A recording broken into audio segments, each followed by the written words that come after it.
Good morning. For those of you first time watching, my name is Russell Dunkley, bicycle technician, and I'm doing these little tech videos here to show you guys how to do some of these things at home. Today I'm going to be talking about and showing you about the installation of clipless pedals and the cleats underneath the shoes, and also talking about why the position of the cleat is so important.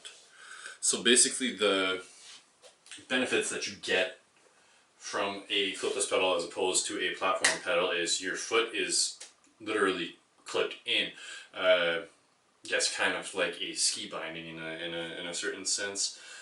This means that one, as long as that, you're going to be able to pull as well as you're going to be able to push, so you're going to be more efficient.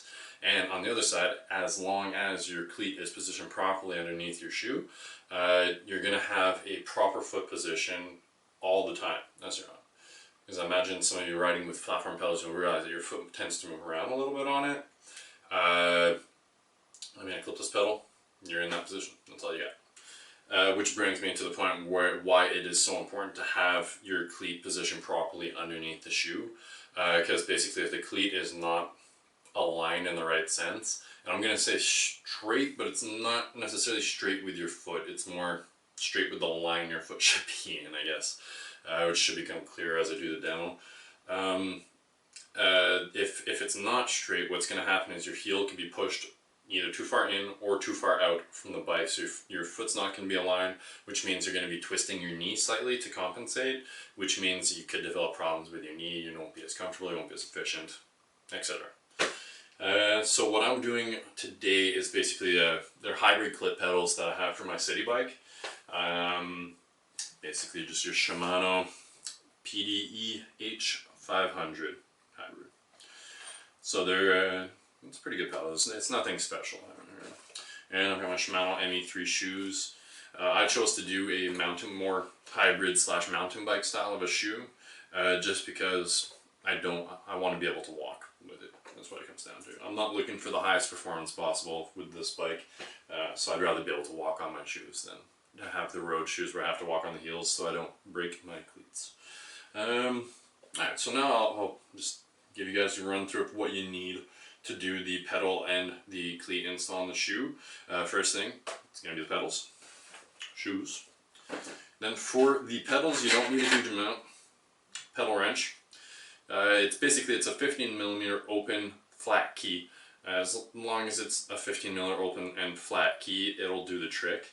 It is nice to have one that is long enough because we are tightening these down quite a bit. Generally speaking, we're looking at somewhere close to 40 Newton meters for the pedals. I tend to do it by hand just because it's not an area where you're at a huge risk of stripping, of breaking the bolt. So I tend to just do it by hand for the pedals. We're also going to need a bit of grease for the threads. So just your basic assembly grease. Again, nothing super special. And then for the cleat install, we're going to need our Allen keys and a little torque wrench here. The torque for the bolts for the cleats is 4 Newton meters. I've actually set up at 5, so I'll put that down right away so I don't forget after. And most of the time it's going to be a 4mm Allen key, a little bit of blue Loctite, and we're also going to need some masking tape or some type of painter's tape, something like that. And we're going to need a little black marker. And that is going to be so that we can position our cleat properly. We can line it. So that's what we need. And I'll show you guys how to install the pedals. Alright, so I've installed the pedal on my non-drive side. I'll show you guys how to install the one on the drive side. Probably one of the simpler things you can do, really. So, got my pedal here. Got my tub of grease. I'm just going to take a little bit of grease, I'm just going to put it on the threads, go all the way around, nice and thorough, put that back, and then I'm just going to start threading this in here. And one thing that you need to remember with bicycle pedals is that the threads don't go in the same direction on both sides. So the old adage, righty tighty, lefty loosey, that works on your drive side just fine. However, the non-drive side, the left side of the bike, it is a left-hand thread, so you have to go counterclockwise to screw it in and clockwise to screw it out. That is one thing that is easy to forget and can cause a little bit of frustration. Basically what it comes down to is it's almost impossible to thread a pedal in on the wrong side the wrong way. However, I have seen it a total of about 4 times that people have managed to put it all the way in. That essentially means you're either going to have to replace probably the pedals.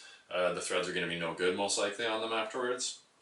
And you're probably going to either have to replace or get a tap insert for your crank arms as well. So be careful with that. And essentially if you're encountering a lot of resistance to thread it in, especially at the beginning, chances are there's a problem. It'd be a good idea to stop. Just see if you have the right side, left pedal on the left side, right pedal on the right side. And if you do and you're still encountering resistance, it might just be a question of redoing the threads on the inside of the crank arm. So you'd be better off to bring your bike into a bike shop at that point and have them redo that, and they'll install the pedals for you at the same time, most likely. Rather than force it and then have your crank arm stripped and then need to put a sleeve in or replace the crank arm. So I've got it just about all the way. Now I'm going to take my pedal wrench and do the last little bit. And I'm just going to tighten her down.